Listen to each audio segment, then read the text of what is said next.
Hi, my name is Corinne Bloom, and I'm a life coach and mentor. And today I want to continue the conversation of truth and speaking our truth. So what I found over the last couple weeks since making that last video is that speaking our truth really requires a certain sense of trust within ourselves.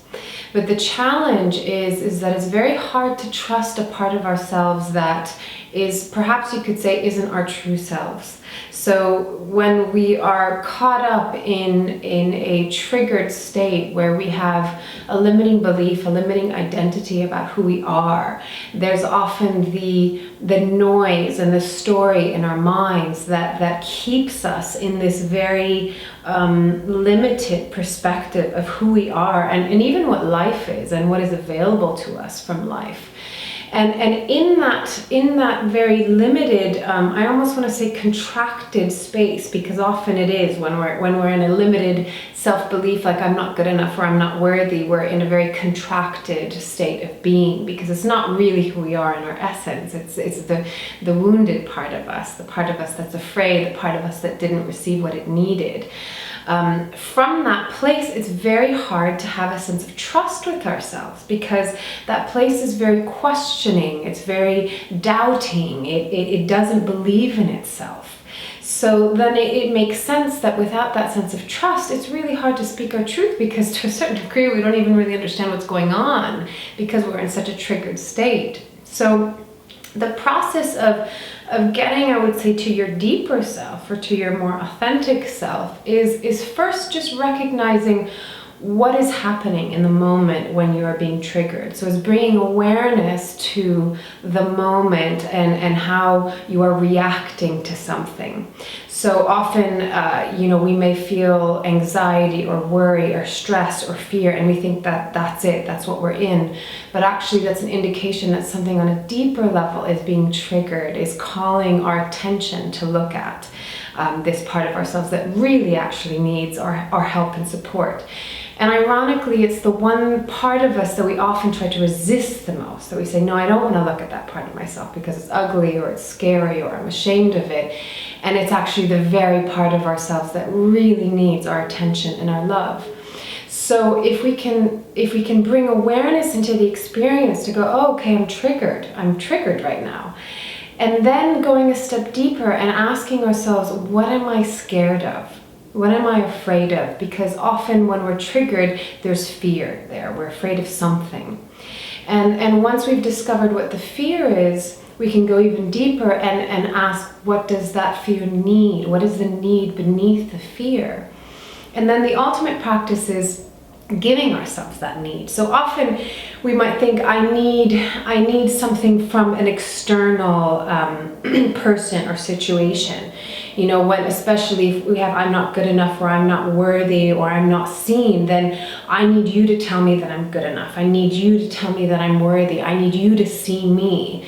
But none of those actually matter or carry any weight to them until we can actually embody them ourselves and give that to ourselves first and foremost.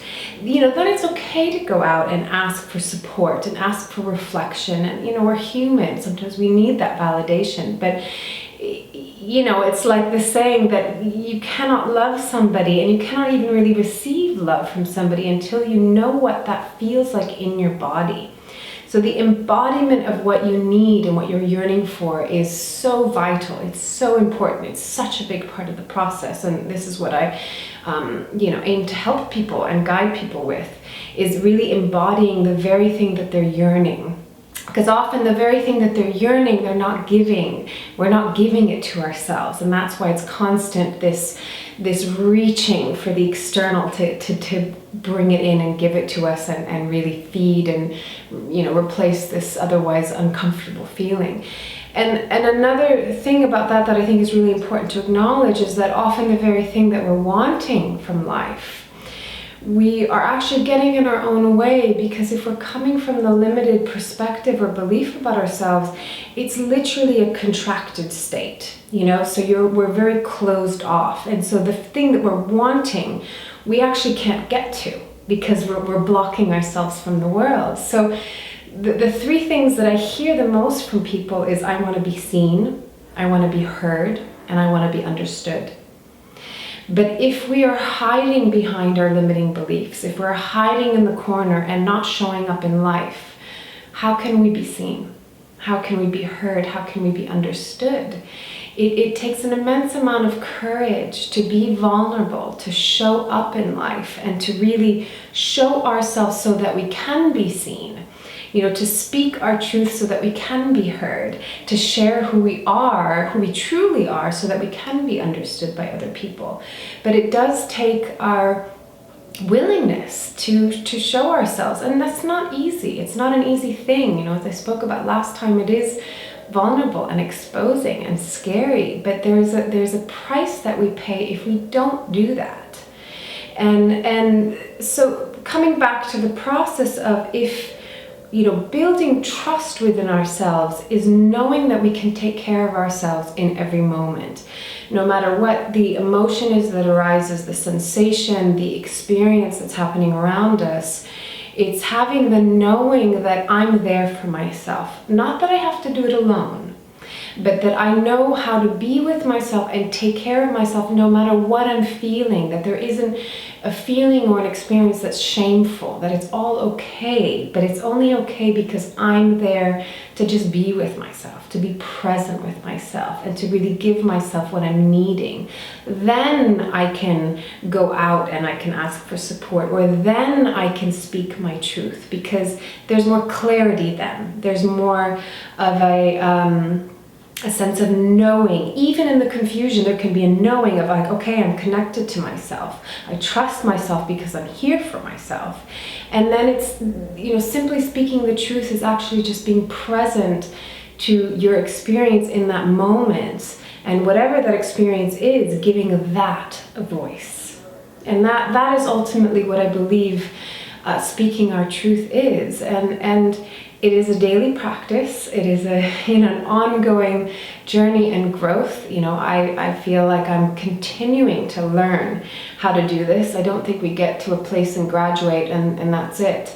I think it is the practice of being present with our experience as it comes up in each and every moment. So just to kind of reflect on what I was saying, bringing the awareness to when you are triggered, when you're reacting to something, outside of yourself, asking yourself, what am I scared of? What is this part of me afraid of?